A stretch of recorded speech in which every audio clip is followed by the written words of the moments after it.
Salut à tous, c'est les Explorateurs 2.0 avec Joe. Aujourd'hui, on va vous parler des Game Awards 2022 qui ont eu lieu de la nuit du jeudi à vendredi. Si vous avez une vie active bien remplie, vous n'avez sûrement pas veillé jusqu'à 5h du mat pour voir un événement américanisé rempli de connivence à son paroxysme. Je vais donc vous faire un résumé de cet événement en vous parlant des jeux que j'ai trouvé le plus intéressants, parler vite fait des récompenses ainsi que d'un moment bien étrange. My body is ready. Pour commencer, le premier jeu qui a été montré était le trailer du DLC Castlevania de Dead Cells. Dead Cells est un jeu que j'apprécie particulièrement et cette collab est très intéressante. J'ai bien envie de dire, ça fait longtemps qu'on n'a pas vu Castlevania de la part de Konami et de le voir en présence d'un jeu indé est super intéressant. Ce n'est pas anodin que cette cérémonie s'ouvre avec le trailer d'un jeu indé. Après tout, ce type de jeu fait partie du paysage vidéoludique et fait partie de nouvelle économie des grands constructeurs. Bref, j'ai hâte de voir ce que DLC va valoir. Petite présentation de Vampire Survivors qui est disponible désormais sur mobile. Après tout, ce type de jeu se prête bien à ce genre de format. Ce qui est assez amusant, c'est que il me semble que le jeu était disponible bien avant l'événement. Après tout, c'est pas plus mal de le montrer là. Premier jeu World Premiere. On a vu Hellboy avec un magnifique cel shading. C'est l'impression d'être un jeu d'action. La DA a l'air de respecter beaucoup la part artistique de la BD. Bref, je suis intrigué. On a vu ensuite la sortie du trailer du jeu Atomic Heart, montrant du gameplay sous une musique bien bourrine. La sortie est prévue donc pour février 2023. C'est un jeu qui a été montré souvent sur les événements. On l'attend depuis un moment. Bref, j'ai hâte de voir lorsqu'il va sortir. Ensuite, on a le droit à Viewfinder, un jeu où on traverse des tableaux avec l'effet de perspective. Je suis très intrigué du gameplay, hâte d'en voir plus. Petit détour sur Among Us avec le nouveau mode Hide and Seek, c'est-à-dire un mode cache-cache. Among Us n'est pas un jeu que j'ai beaucoup joué, mais qui a fait beaucoup parler de lui. Bref, ça va me permettre de voir encore des streamers jouer dessus et voir d'autres gens répéter toujours les mêmes mèmes. Nouveau trailer pour Replaced, un jeu pixel art avec une bande-annonce qui avait bien marqué les esprits, que ce soit par sa DA incroyable et sa bande-son qui reste en tête. Le trailer est dans la même lignée, c'est-à-dire on en montre un peu plus sur la DA avec une nouvelle musique encore plus incroyable. On nous montre un peu plus le gameplay, mais j'aimerais en savoir plus sur ce jeu. Chose promis, nous voilà avec le trailer de Street Fighter 6. On peut voir cette fois-ci le contenu avec l'avatar personnalisable, qui est sans doute le mode de jeu solo. Donc on peut voir des mini-jeux, du combat contre plusieurs personnages, un peu en mode Street of Rage. On nous montre en plus de ça les trailers des nouveaux personnages. Dans les nouveaux, il y a JD que j'apprécie beaucoup par son gameplay et sa tenue, mais aussi le personnage qui remplace un peu M. Bison. Un nouveau personnage qui s'appelle donc JP, qui a l'air de vous maraver avec une canne et des pouvoirs psychiques et aussi en invoquant des monstres. Bref, hâte de l'avoir en main. Le jeu sortira donc pour juin 2023, date qui a été malheureusement leakée avant. Lors de la séance, on a eu le droit à Al Pacino qui a fait son petit discours, en mode il joue pas aux jeux vidéo mais ses enfants oui, et que maintenant le jeu vidéo permet de faire exprimer des acteurs grâce au motion capture. Il va donc ensuite léguer la récompense de Best Performance à Christopher Judge, interprète de Kratos dans le dernier jeu God of War. Christopher Judge nous sert un discours assez poignant. Discours malheureusement un poil trop long pour les yeux de Geoff Keighley, qui a dû ensuite speedrunner tout l'événement pour être pas trop en retard.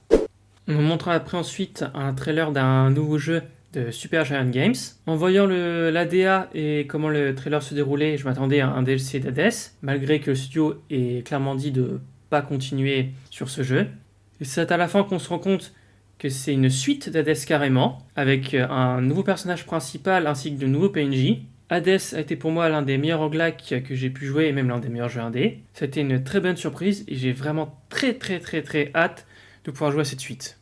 Pas besoin de vous dire que ça a été pour moi la meilleure annonce de ces Game Awards.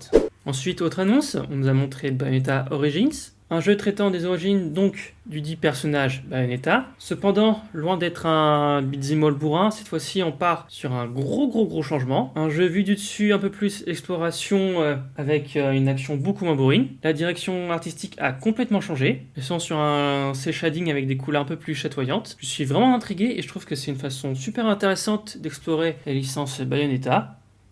Sortie prévue pour le 17 mars 2023. Comme annoncé, on a eu un trailer pour Jedi Survivor qui va sortir en mars 2023. Je suis intrigué, bien que je n'ai pas joué au premier jeu, les retours ont été très bons. Cette suite s'annonce encore meilleure, j'ai hâte d'y toucher. À ma grande surprise, les créateurs de Celeste nous serrent Earthblade, sortie prévue pour 2024. Il s'agira à première vue d'un Metroidvania en pixel art. On retrouve un peu la patte graphique qu'on a eu sur Celeste. Forcément, j'ai très hâte d'y toucher. Étant conquis par Celeste, je ne doute pas un seul instant que ce jeu va être une pépite. Le jeu que tout le monde parle, mais que personne va jouer, ça va être le prochain jeu de Kojima. Premier trailer donc de Death Stranding 2. On a donc du Kojima faisant du Kojima, c'est-à-dire un trailer cryptique vendant les performances de l'acteur utilisé. Tout comme le premier, ce jeu ne suscite pas beaucoup d'intérêt pour moi. C'est peut-être pas le cas pour vous. Dites-le moi en commentaire. Nouveau trailer pour Tekken 8. On nous montre un peu plus l'histoire de ce prochain Tekken, avec un petit peu de gameplay. Après, j'avoue être un peu déçu. J'aurais préféré voir un peu plus de gameplay. Je joue pas à un jeu de combat pour son mode histoire, mais plus pour le gameplay qu'il apporte. Hâte d'en savoir plus. Grosse surprise, bien que prévu, on voit un premier trailer en CGI du jeu Armored Core de From Software. Une très bonne annonce où on peut voir des robots qui se foutent sur la gueule. J'aurais aimé avoir plus de gameplay. Après avoir amassé autant d'argent avec la série des Souls et Elden Ring, le studio s'est fait un peu plaisir avec ce jeu un peu plus niché. Kevin Levine, créateur de BioShock, nous a fait la joie de dévoiler son tout nouveau jeu, baptisé Judas. Ça a l'air très intriguant, surtout que ça reprend un peu les codes de BioShock. Je pense que les fans de cet univers vont être très contents de revoir un nouveau jeu de ce style.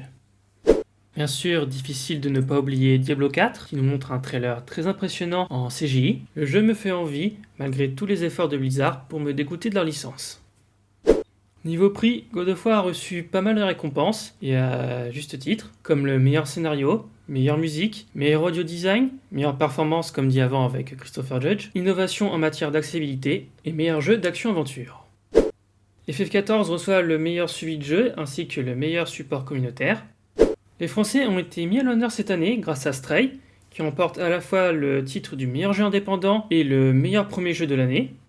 Si jamais vous n'avez jamais joué à Stray, je vous conseille la vidéo de Taunt qui parle du succès du jeu. Vous pouvez retrouver le lien en description. Bien sûr, je ne vais pas oublier Sifu, qui a été beaucoup de fois nominé lors des récompenses, même s'il a été nommé à une catégorie un peu bizarre.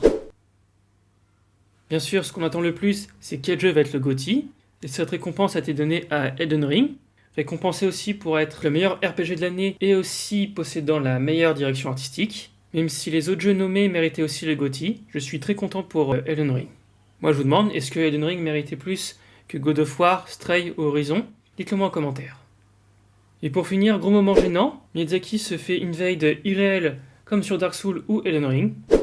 En effet, un jeune individu se mêle à l'équipe de From Software et parle au micro juste après Miyazaki en donnant une récompense au soi-disant Bill Clinton. Quel sacré farceur.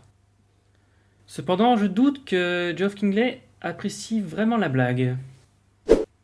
Bref, on s'arrête ici. J'espère que vous avez apprécié cette vidéo. N'hésitez pas à liker et à vous abonner. J'ai hâte de voir vos retours vis-à-vis de cet événement. Salut!